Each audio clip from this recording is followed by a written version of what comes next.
Hello and welcome to the class. बात करेंगे preparation strategy हमारे जो सीपेट 25 की क्या होना चाहिए एंड किस तरीके से आप कॉपी पेन लेके बैठे, कौन सी दिन आपको कौन सी चीज़ें पढ़ना है। यदि आप मॉक टेस्ट वगैरह ज्वाइन करना चाहते हो कि कौन सी डेट में अभी कौन सी मॉक टेस्ट दे सकते हो, सारी चीज़ें के बारे में हम डिस्कस करेंगे। यहाँ पे दो चीज़ आता है हमारे जो है form fill up date and last date and exam date जो है वो आ चुका है। हालांकि कौन सी डेट में कौन सी पेपर है ये नहीं है, 4 मई को एग्जाम स्टार्ट हो जाएगा सीपेट की, ये तो नोटिफिकेशन हमारे पास है। आज है हाँ, आपकी 10 मार्च एंड 10 मार्च से यदि हम बात करेंगे क्या 10 मार्च से यदि हम बात करेंगे हमारे पास 4th, ठीक है ना। 10 मार्च से यदि देखोगे 4 मई तक हमारे पास लगभग 55 डेज है, मतलब कि मिनिमम आपके पास 55 डेज है। मान लीजिए जूलॉजी, माइक्रोबायोलॉजी या लाइफ साइंस ये कौन से दिन में होगा ये थोड़ा डिफरेंस हो सकता है, और मैक्सिमम आपके पास 60 डेज है। लेकिन मैं 4 मई को एग्ज़ाम की डेट मान के चलती हूँ, उसके अकॉर्डिंग हम प्रिपरेशन करेंगे। इस 55 डेज को कैसे फ्रूटफुली हम डे 1 से, क्योंकि हमारे पास एक गोल होना चाहिए। तो सबसे इम्पोर्टेंट चीज़ है आपके पास गोल होना चाहिए। आपकी गोल क्या है ना, एक रैंक लाना, ठीक है। रैंक कहाँ पे, अच्छी यूनिवर्सिटी में एडमिशन लेने के लिए। तो ऑल ओडिशा रैंक 1 ये आपकी प्राइमरी गोल है ना। आपकी गोल हो ये, इसके लिए तो आप पढ़ाई कर रहे हो ना। ऐसा नहीं कि आप जानने के लिए पढ़ाई कर रहे हो, पढ़ाई आप किस चीज़ के लिए कर रहे हो ये सबसे इम्पोर्टेंट है। आपको रैंक लाना है इसलिए आप पढ़ाई कर रहे हो, ये दिमाग में फीड कीजिए। क्यों? क्योंकि हर कोई एग्जाम की नीड डिफरेंट होता है। जैसे आपने सेमिस्टर एग्जाम दे रहे थे तो आपको लॉन्ग क्वेश्चन, शॉर्ट नोट्स, ये सारे कुछ लिखना था। अब आपको एमसीक्यू सॉल्व करनी है, तो इसलिए क्या है, आपकी गोल क्या है, आपको एंट्रेंस क्रैक करना है, ना कि आपको बहुत सारी चीज़ें जानना है। ये सारी चीज़ें नहीं, हमको स्मार्टली, क्योंकि हमारे पास 55 डेज है, 2 मंथ भी नहीं है, तो इसलिए हमको स्मार्टली ये चीज़ करना है। ऑल उड़ीसा रैंक 1 आपको एक आपकी जो स्टडी एरिया होता है ना वहीं पे लिख के आप चिपकाइए, ठीक है। तो उसके बाद हम टारगेट सेट करेंगे, पर डे आपको कितना चीज़ पढ़ना है इसके टारगेट सेट करेंगे। ये चीज़ मैं बताऊंगी, आप कॉपी पेन लेके बैठिए, कौन सी डे में कौन सी चीज़ें पढ़ना है आप लिखिए। उसके बाद हम स्टडी होने के बाद रिवीजन एंड प्रैक्टिस कैसे करेंगे देखेंगे।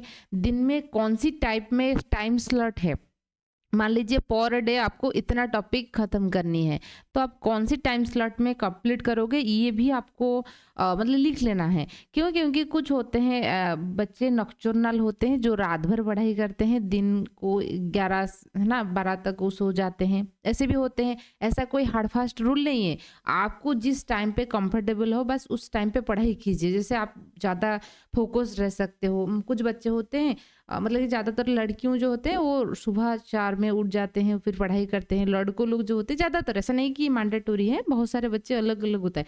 तो आपको जिस टाइम पे प्रेफर करता है आपकी बॉडी, अच्छा मुझे रात भर पढ़ाई करने में मज़ा आता है तो रात भर पढ़ाई कीजिए, दिन में सो जाइए, क्या है ना। मतलब 2 महीने की तो बात है, कोई सर्कैडियन रिदम इधर उधर हो जाएगा तो भी चलेगा, क्योंकि आपको एक बार एग्जाम क्रैक करने के बाद फिर नॉर्मल लाइफ मेंटेन करोगे, कोई दिक्कत नहीं, ठीक है। तो इसलिए मैं तो ये चीज़ की बिलीव करती हूँ, जब मन करता है तो पढ़ाई कर लीजिए, ठीक है। ऐसा कोई हार्ड फास्ट रूल नहीं है। तो नॉक्टर्नल होते हैं तो वो रात में पढ़ाई करेंगे, जो रात भर पढ़ाई करेंगे वो दिन तक सो जाएंगे। फिर और कुछ डायगोनल होते हैं दिन में पढ़ाई करेंगे। तो टाइम स्लॉट के अंदर अंदर जो टारगेट बनाया है आज की डेट में आपको, मतलब आज के दिन में आपको कितना कंप्लीट करना था, ये कंप्लीट हुआ है या नहीं है, एक चेक बस बनाइए।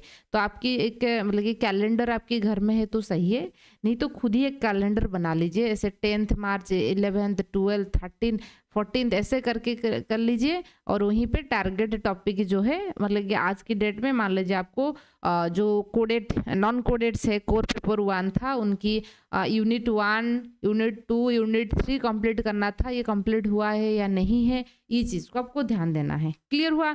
तो यदि हो गया तो टिक लगाइए, यदि नहीं हुआ तो आप उसको क्रॉस कीजिए। तो फिर समझ रहे हो ना। तो इसलिए एक चेक बॉक्स की जरूरत होता है। मैंने 2 चीज़ बताया, एक पेपर लाइए और वहीं पे ऑल ओडिशा रैंक 1 लिखिए, सब बच्चे लिखिए, ऐसा नहीं कि सब बच्चे हो जाएंगे, लेकिन आपकी माइंड सेटअप जो होता है ना ये इंपॉर्टेंट है। उसके बाद आपके पास एक चेक बॉक्स होना चाहिए घर में। कैलेंडर यदि है कोई एक कैलेंडर, उसको ले आइए चेक करने के लिए, नहीं तो खुद ही बना लीजिए। कितना 55 डेज की ही हो रहा है, ठीक है। तो 10 मार्च से लिख कर बताइए फिर उसके बाद मॉक टेस्ट आप खुद भी दे सकते हो, नहीं तो इस एडस्टार्ट भी प्रोवाइड कर रहा है मॉक टेस्ट, वहाँ से भी दे सकते हैं, कोई दिक्कत नहीं है, मैं भी बताऊंगी आगे। तो अब ये हो गया चीज़ें, हमारे पास गोल है, हम टारगेट अभी सेट करेंगे कि पर डे आपको कौन सी चीज़ें पढ़नी है। यहाँ पे दो चीज़ बात आता है कि आपकी जो नोटिफिकेशन से आया है वहाँ पे लिखा है कि जो कैरियर को लेके 20 मार्क था एंड एंट्रेंस में जो क्वेश्चंस था आपका 80 था। तो 80 प्लस 20 100 मार्क्स की था। ये चीज़ अब से लागू नहीं होगा, ये डिसकंटिन्यू हो चुका है। तो इसका मतलब है कि MCQ 100 मार्क की आ जाएगा, ऐसा कोई ऑफिशियल नोटिफिकेशंस नहीं है। लेकिन वही तो बात है ना, मुझे जितना लग रहा है कि 100 मार्क्स की हो जाएगा। क्यों? क्योंकि कैरियर मार्क नहीं है तो कहाँ से कॉम्पेंसेट करेंगे।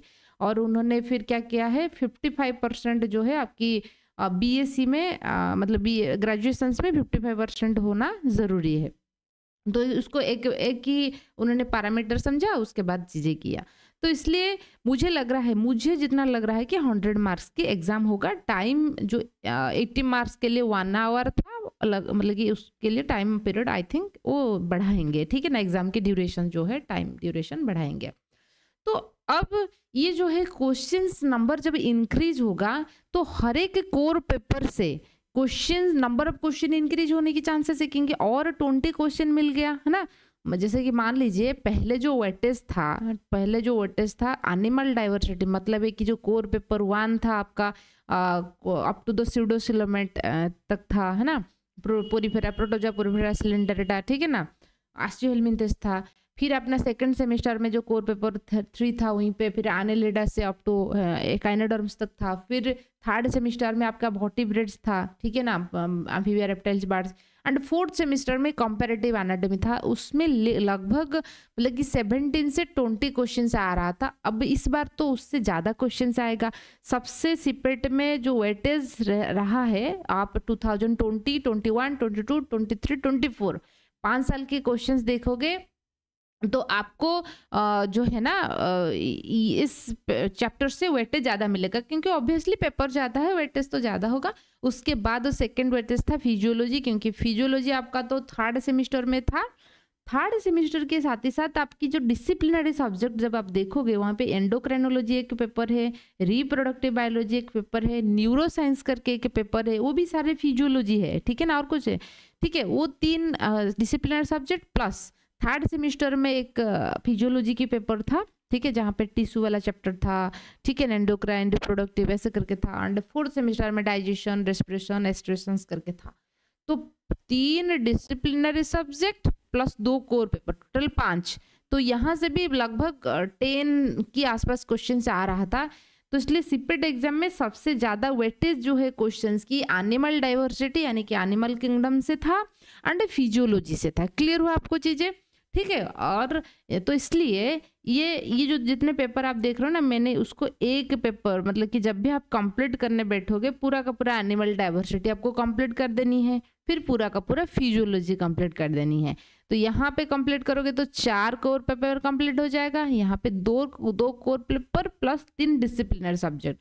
2024 में डिसिप्लिनरी सब्जेक्ट से बहुत सारे क्वेश्चंस आया था। पिछले एग्जाम में मतलब 20, 21, 22, 23 में जितना भी सीपेट हुआ है वहाँ से डिसिप्लिनरी सब्जेक्ट से उतना ज़्यादा क्वेश्चंस नहीं आ रहा था।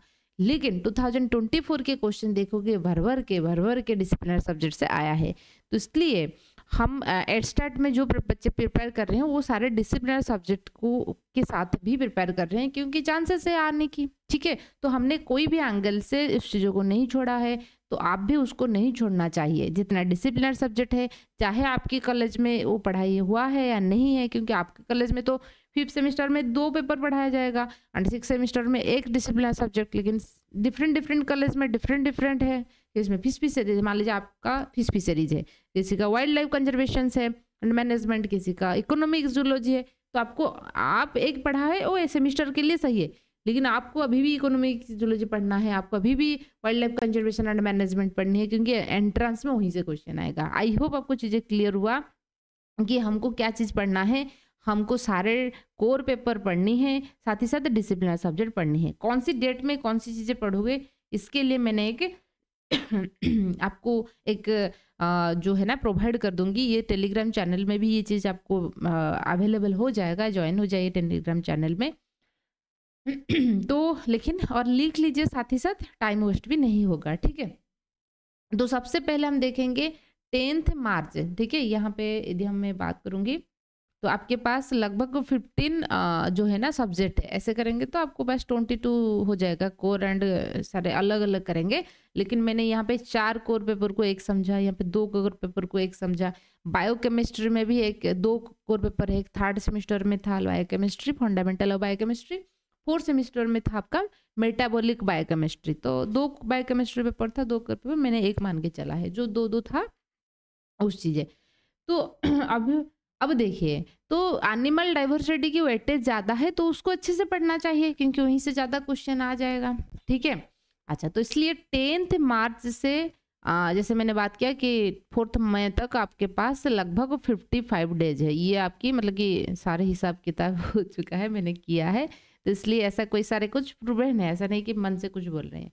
तो अब हम क्या करेंगे, तो एनिमल डाइवर्सिटी के लिए हमको कितना मतलब कि कौन सी डेट में कौन सी चीज़ें पढ़ना है, फिजियोलॉजी में कौन सी चीज़ें, ठीक है, सेल बायोलॉजी में पूरा का पूरा वो पेपर जो है ना, ये चीज़ आपको लेके आऊँगी। लेकिन इस चीज़ को आप नोट डाउन कीजिए, नहीं तो स्क्रीनशॉट ले लीजिए, ठीक है, स्क्रीनशॉट ले लीजिए इस चीज़ें की। अब देखेंगे, अब देखिए कि आपको कौन सी डेट में कौन सी चीज़ें पढ़ना है।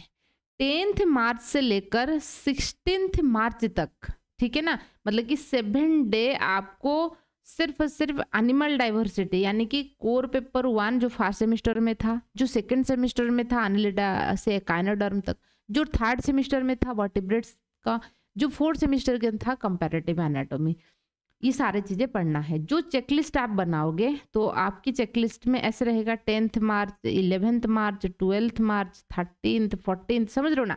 अच्छा, तो आपको जो है 10th मार्च में, आज तो ठीक है ना, आज ही आपको चीज़ें करनी है। तो आप क्या करोगे ना, आज ये 1.5 डे मतलब कि core paper 1 and core paper 3 आपको 3 दिन के अंदर कंप्लीट करनी है। तो आपके पास 10 यूनिट है, ठीक है, सॉरी 8 यूनिट है, 4 यूनिट तो रहता है। तो 8 यूनिट को आपको 3 दिन के अंदर अंदर कंप्लीट करनी है। तो आप ऐसे करोगे, 8 यूनिट है तो 4 यूनिट आप क्या करोगे, मतलब कि 4 यूनिट एक दिन में, फिर 4 यूनिट एक दिन में, 2 दिन में, मतलब कि 3 यूनिट कर कंप्लीट कर लोगे। लास्ट 2 6 हो जाएगा, लास्ट 2 यूनिट। उसके बाद आपको क्या करनी है, ये चीज़ करने के बाद आप क्या करोगे ना, जो MCQ बुक, ठीक है, व्हाट्सएप की लिंक है, डिस्क्रिप्शन में आपको लिंक मिल जाएगा। व्हाट्सएप चैनल में आप जो है ना ज्वाइन हो जाइए, नहीं तो टेलीग्राम में ज्वाइन हो जाइए। मैं आपको एक MCQ बुक प्रोवाइड कर दूंगी। तो इस MCQ बुक से MCQ सॉल्व करनी है, क्योंकि आपकी मेन एम क्या है, आपकी एम है कि आपको एग्जाम में क्वेश्चन सॉल्व करना आना चाहिए। एक बेसिक अंडरस्टैंडिंग के लिए आपको चीज़ें पढ़नी है, ठीक है। 2x स्पीड में आपको जो सारे जो क्लासेस है ऐसे देख लेना है, ठीक है। अच्छा, नहीं तो आप एड स्टार्ट के साथ जुड़ सकते हो। एड स्टार्ट के साथ आपको सारे क्लासेस मिल जाएगा। सिर्फ आपको मतलब कि क्लासेस प्लस PDF नोट्स आपको मिल जाएगा। आप कम टाइम के अंदर आप नोट्स स्क्रॉल करके भी चले जा सकते हो। एंड उसके बाद सबसे इम्पोर्टेंट चीज़ें होता है, आप सोचोगे कि एक दिन में 4 यूनिट मुझे कंप्लीट करनी है, ठीक है।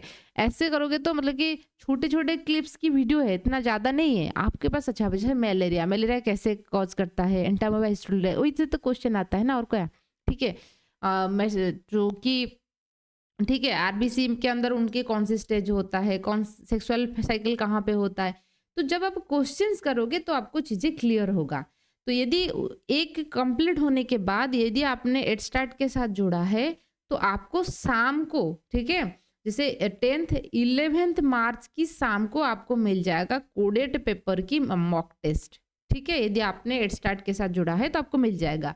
नहीं तो आप खुद से प्रिपेयर कर रहे हो तो जितने भी प्रीवियस ईयर क्वेश्चंस है, previous year question already channel पर अपलोडेड है, आप वहाँ पे क्या कीजिए, वहीं पे आप जो प्रीवियस ईयर क्वेश्चंस है वहाँ से कर लीजिए, ताकि आपको क्लियर होगा। अच्छा, जिस स्टैंडर्ड में क्वेश्चंस आ रहा है मुझसे सॉल्व हो रहा है, तो चीज़ें क्लियर हो जाएगा। आई होप आपको चीज़ें क्लियर हुआ। नहीं तो फिर मैं बता देती हूँ। आप क्या करोगे ना 10th एंड 11th मार्च के अंदर अंदर 2 दिन में आप क्या करोगे, फास्ट कोर पेपर 1 जो था, मतलब है कि प्रोटोजोआ पोरिफेरस सिलेंडरेटा, ठीक है, प्लैटीहेल्मिन्थेस नेमाटोहेल्मिन्थेस, मतलब है कि अप टू स्यूडोसिलोमेट तक आपकी कंप्लीट हो जाना चाहिए थ्योरी के लेवल पे। एंड एमसीक्यू बुक से एमसीक्यू प्रैक्टिस करनी है। यदि आपने एड स्टार्ट के साथ जुड़ा है तो आपको 11th मार्च को मॉक टेस्ट मिल जाएगा, ठीक है, मॉक टेस्ट मिल जाएगा, ठीक है। मॉक टेस्ट आप मतलब कि 60 क्वेश्चंस आपके पास रहेगा एंड इस 60 क्वेश्चन को आपको 60 मिनट के अंदर अंदर सॉल्व करनी है। इनिशियली थोड़ा सा क्वेश्चन, मतलब कि 60 क्वेश्चंस को 1 मिनट देते हैं, फिर जब हम फुल सिलेबस मॉक टेस्ट करेंगे तो मैनिपुलेट कर लेंगे 100 क्वेश्चन, क्योंकि वहाँ पे भी आ जाएगा कि 100 मार्क में एग्जाम होगा या 80 मार्क्स में होगा, वो तो कंफर्म हो जाएगा, तो उसके बाद हम वो चीज़ करेंगे। तो आप मॉक टेस्ट दे सकते हो, ठीक है ना। मिनिमम मॉक टेस्ट तो आपको ज्वाइन करनी है, मतलब कि इसलिए बोल रही हूँ कि आप खुद को जज कर पाओगे, ठीक है। और बहुत सारे फ्रेंड्स लोग भी है, आप देख सकते हो, अच्छा मेरी रैंक कहाँ है, उन लोगों की रैंक कहाँ है, ठीक है, ऐसे भी कर सकते हो।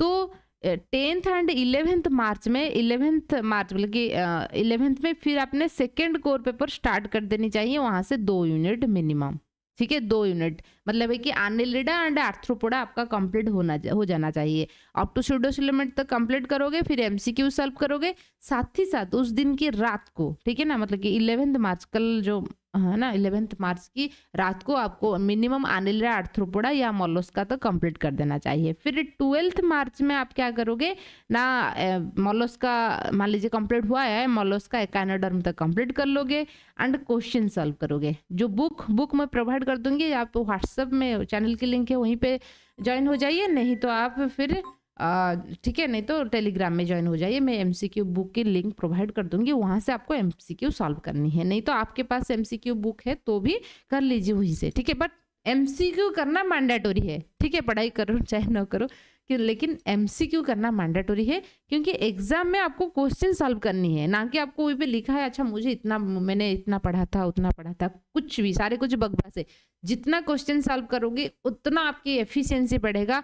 एंड एफिशिएंसी का मतलब होता है कि टाइम भी लेस होना चाहिए एंड करेक्ट होना चाहिए। मान लीजिए आपने एक क्वेश्चन तो सॉल्व किया तो 10 मिनट लग गया, तो क्या है, 10 मिनट में एक क्वेश्चन सॉल्व करने से क्या मतलब है, ठीक है। अच्छा मान लीजिए आपने 5 क्वेश्चन 5 सेकंड में सॉल्व किया, लेकिन सारे के सारे गलत है, फिर क्या है। तो एफिशिएंसी होना चाहिए, सही भी, accuracy plus efficiency, proper time में होना चाहिए एंड सही होना चाहिए, इसलिए आपको प्रैक्टिस की जरूरत है और कुछ नहीं है, ठीक है। तो अब देखिए, तो आप ये चीज किया, ठीक है। तो 10th एंड 11th में आप क्या करोगे, कोर पेपर 1 करोगे एंड 2 से 2 यूनिट आपको कंप्लीट करनी है। फिर 13th मार्च को आपको क्या करनी है, 13th मार्च को नॉन कोडेड जो है ना एकाइनोडर्म तक कंप्लीट हो जाएगा। उसके बाद इनकी जो है ना एमसीक्यू जो है ना एमसीक्यू करनी है, बुक से करनी है एंड मॉक टेस्ट एक दे देनी है। आप खुद से कर रहे हो तो प्रीवियस ईयर क्वेश्चंस को ढूंढ के कर लेना है, ठीक है। और नहीं तो आप जॉइन हो सकते हो एड स्टार्ट के साथ, कोई चीज़ें नहीं है, जो आपकी मर्जी है। फिर वर्टिब्रेट्स आप जैसे करोगे, वर्टिब्रेट्स के लिए आप 14th एंड 15th मार्च जो 13th एंड 14th मार्च जो रहेगा, तो आप क्या करोगे, वर्टिब्रेट्स की जो 4 यूनिट है 2-2 करके सॉल्व कर लेना, उसमें साथ एमसीक्यू, फिर शाम को मॉक टेस्ट दे देना है। तो आपको इस स्ट्रैटेजी के साथ साथ चीज़ें करनी है। एंड बच्चे की क्वेश्चन था कि सेमिस्टर एग्जाम आ रही है तो फिर क्या करें, अप्रैल को सेमिस्टर है, हाँ ये भी सही है। यदि आप ज्वाइन होते हो एड स्टार्ट के साथ, आपको जो डेवलपमेंटल, ऐसे भी यूट्यूब में आपके जो है ना डेवलपमेंटल बायोलॉजी है, तो वो चीज़ आपको कैसे लॉन्ग क्वेश्चंस लिखना है, कौन सी लॉन्ग क्वेश्चन है, उस चीज़ को देख लीजिए कि कौन सी इंपॉर्टेंट लॉन्ग क्वेश्चन है, उसके अकॉर्डिंग पढ़ लेना है, आपको तो सारे क्लासेस मिल जाएगा। एंड फिशरीज हो गया, आपकी वाइल्ड लाइफ, जितने भी डिसिप्लिनरी सब्जेक्ट है, क्योंकि आपको थोड़ा स्मार्टली चीज़ें करना पड़ेगा, नहीं तो 1 साल बर्बाद हो जाएगा। फिर आप सोचोगे पीजी करना है, फिर जाके क्या करोगे, कहीं कॉम्पिटिटिव एग्जाम की तैयारी करने बैठोगे, फिर नहीं होगा, फिर नेक्स्ट ईयर आओगे। तो आप 55 डेज अच्छे से मैनेज करना चाहोगे या 1 साल बर्बाद करना चाहोगे, ठीक है, ये आपकी मर्जी है और कुछ चीज़ें नहीं है। तो उसके लिए जब भी इंटरनल की एग्ज़ाम आएगा तो आप क्या कर लेना है, बस वीडियो देख लेना है, ठीक है, वीडियो देख लीजिए तो हो जाएगा। एंड उसके साथ साथ प्रिपरेशन। मान लीजिए थोड़े बहुत इधर उधर हुआ है, इसलिए तो मैंने आपको बताया कि चेकलिस्ट लगाइए। मान लीजिए आपने आज कंप्लीट नहीं किया, आप डेवलपमेंटल बायोलॉजी पढ़ रहे हो या इवोल्यूशनरी बायोलॉजी पढ़ रहे हो या फिजिक्स कोई भी डिसिप्लिनरी सब्जेक्ट पढ़ रहे हो, तो वो पेंडेड रहेगा, तो उस नेक्स्ट दिन उसको फिर एग्जाम खत्म होने के बाद उसको फिर कॉम्पेंसेट कर देना चाहिए, इसलिए चेकलिस्ट बनाया गया है। ठीक है, ये डेट है, ये डेट मैंने सारे कुछ लिखा है, तो इस डेट के अकॉर्डिंग आप चेकलिस्ट देखिए। तो 10-11 में आपका कोर पेपर 1 11, फिर 12 में, फिर 13 एंड 14 में वर्टिब्रेट, फिर 15 एंड 16 में कंपैरेटिव एनाटॉमी करनी है। तो जो बुक से क्वेश्चन प्रैक्टिस करनी है, मॉक टेस्ट देनी है। ठीक है, अच्छा फिर हम देखेंगे, फिर देखिए, फिर जो है कोर पेपर, अच्छा इसमें बात करेंगे क्या है, फिर हो गया। फिर उसके बाद सेल बायोलॉजी स्टार्ट करेंगे। एक बार एनिमल किंगडम की जितने भी चीज़ें हैं कंप्लीट हो जाने के बाद सेल बायोलॉजी, क्योंकि पहले आपको सेल के बारे में पता लगेगा, सेल के बाद टिश्यू के बाद ऑर्गन, तो इस तरीके से होता है। तो फिजियोलॉजी समझ में नहीं आएगा जब तक सेल बायोलॉजी नहीं पढ़ा है। तो 17 एंड 18 मार्च को आपको सेल बायोलॉजी कंप्लीट करनी है। कंप्लीट करने के बाद क्वेश्चंस लगानी है बुक से, आपके पास है तो सही है, नहीं तो मैं प्रोवाइड करूंगी। एंड उसके बाद मॉक टेस्ट देनी है, मतलब कि 18 मार्च को आपको सेल बायोलॉजी की एग्जाम होगा। यदि आपने मॉक टेस्ट किया है तो आपको 18 मार्च को सेल बायोलॉजी एग्जाम होगा। ठीक है, सो उसके बाद फिजियोलॉजी हम करेंगे इसी तरीके से। आपके पास ये 4 दिन आपको ले लेना है फिजियोलॉजी, मतलब कि टोटल 6 डे, लेकिन 4 दिन आपने फिजियोलॉजी 1 लोगे, उसके साथ साथ 3 जो डिसिप्लिनरी सब्जेक्ट है उसको पढ़नी है। ठीक है, आप बोलोगे कहाँ से मटेरियल, मतलब कहाँ से पढ़ेंगे। आप यदि चाहते हो कि सिर्फ मुझे पीडीएफ चाहिए तो आप कांटेक्ट कर सकते हो, क्लास प्लस पीडीएफ चाहिए तो भी कांटेक्ट कर सकते हो। ठीक है ना, पूरा का पूरा पैकेज के साथ भी चीज़ें होता है। Class plus PDF plus mock test है तो वो भी आप कर सकते हो, मतलब कि सारे की चीज़ें आपके लिए अवेलेबल है। कितने स्मार्टली आप स्ट्रैटेजी के साथ साथ सारे की चीज़ों को कवर करते हुए चीज़ें कर सकते हो, ये चीज़ को हमने ध्यान दिया है। ठीक है, तो इस तरीके से फिजियोलॉजी 1 आपको 19, 20, 21, 22 मार्च के अंदर अंदर कंप्लीट करनी है, साथ ही साथ ये तीनों डिसिप्लिन सब्जेक्ट। एंड फिर 23 एंड 24 मार्च को आपकी कंप्लीट हो जाएगा जो जो सेकंड कोर पेपर था 4th सेमेस्टर के अंदर, जो फिजियोलॉजी था वो कंप्लीट हो जाएगा। ठीक है, अच्छा तो अभी तक आपने 24 मार्च पे है, हर दिन आपको चीजें करनी है। आपके पास 55 डेज है, नहीं तो 1 साल गुजर जाएगा। पिछले साल जो बच्चे नहीं उसको मिला है इस रैंक, आप उनसे पूछिए कितना दर्द होता है, क्योंकि मान लीजिए आपके दोस्त लोग एडमिशन कर लेंगे, आप नहीं कर पाओगे क्योंकि रैंक नहीं आएगा तो एडमिशन कैसे होगा। ठीक है, तो इसलिए स्ट्रैटेजी के साथ जो पढ़ते हैं वो हो जाता है, ऐसा नहीं कि नहीं होगा। बस इसलिए तो मैंने बताया कि आपको पहले तो लगाना है कि ऑल ओडिशा रैंक 1। ठीक है, अब 24 मार्च पर हो, आपके पास कितना कंप्लीट हो गया कोर पेपर आसान से, तो 4 ये 6 फिजियोलॉजी 7 है ना, 7 कोर पेपर कंप्लीट हो गया। फिर इस तरीके से बायोकेमिस्ट्री के लिए 4 दिन, आपको 25 मार्च, 26 मार्च को आपको बायोकेमिस्ट्री पेपर 1, और 26 मार्च को शाम को आपको मिल जाएगा मॉक टेस्ट। ठीक है, अच्छा बोलोगे ऐसे यूट्यूब चैनल में नहीं, वो मिलेगा आपको एप्लीकेशंस में मिलेगा। ठीक है, जो बच्चे एनरोल करेंगे उसको मिल जाएगा। तो मॉक टेस्ट फिर शाम को मिल जाएगा। तो फिर 27, 28 में जो मेटाबॉलिक बायोकेमिस्ट्री है वहाँ से करना है। फिर 29 एंड 30 मार्च में आपको मॉलिक्यूलर बायोलॉजी पढ़नी है। तो ये जो डेट है आप लिख लीजिए, इस दिन में आपको इस चैप्टर पढ़नी है, लिख लीजिए, आपके लिए मैंने बनाई है। ठीक है, एंड कोर्स जो है आज से स्टार्ट हुआ है, जो क्रैश कोर्स है आज से ही स्टार्ट हुआ है मॉक टेस्ट के साथ साथ। यदि आप ज्वाइन होते हो तो क्या होगा ना, आपको ये मिल जाएगा, मतलब कि अच्छा आपके पास क्लास है, नोट्स है, सब कुछ है, तो 2 दिन में कंप्लीट हो जाएगा। खुद से करने बैठोगे तो इधर सर्च करना, उधर सर्च करना, ये करना। आपके पास नोट है तो सही है, कोई बात नहीं, लेकिन नहीं है तो क्या करेंगे अल्टीमेट कंडीशंस में। ठीक है, यदि है तो पढ़ाई कीजिए, कोई दिक्कत नहीं है। ठीक है, तो फिर 31 मार्च एंड 1 अप्रैल में आपका जेनेटिक्स कंप्लीट हो जाएगा।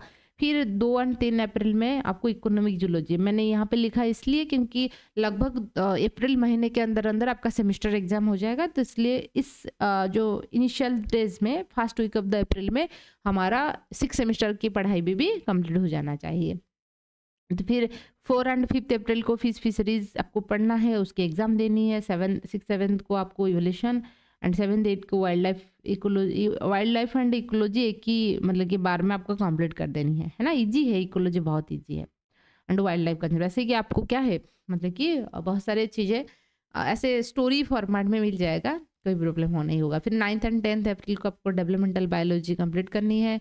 फिर 11th 12th में biotechnology and 13th and 14th अप्रैल को आपको इम्यूनोलॉजी कंप्लीट करनी है। 15th 2 दिन में आपको एनिमल बिहेवियर कंप्लीट करनी है।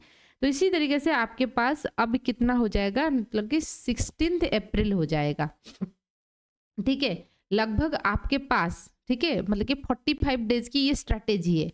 45 डेज में आपने क्या किया, आपने 45 डेज के अंदर अंदर आपने सारे सिलेबस को कंप्लीट किया, ठीक है, सिलेबस कंप्लीट हो गया। मान लीजिए 16th अप्रैल से नहीं हुआ, ठीक ना, कुछ छूट गया, कुछ हुआ, तो 20th अप्रैल हम मान के चल सकते हो। मान लीजिए आपके बर्थडे हुआ, आपकी दोस्त की बर्थडे हुआ, कोई मैरिज पार्टी हो गया, 1-2 दिन तो ऐसे मान लीजिए चला गया, आपने मैनेज नहीं कर पाई या कोई छूट गया कुछ चीज़ें, तो इस 4 दिन के अंदर अंदर हम क्या करेंगे, है ना, उस चीज़ों को कॉम्पेंसेट कर लेंगे।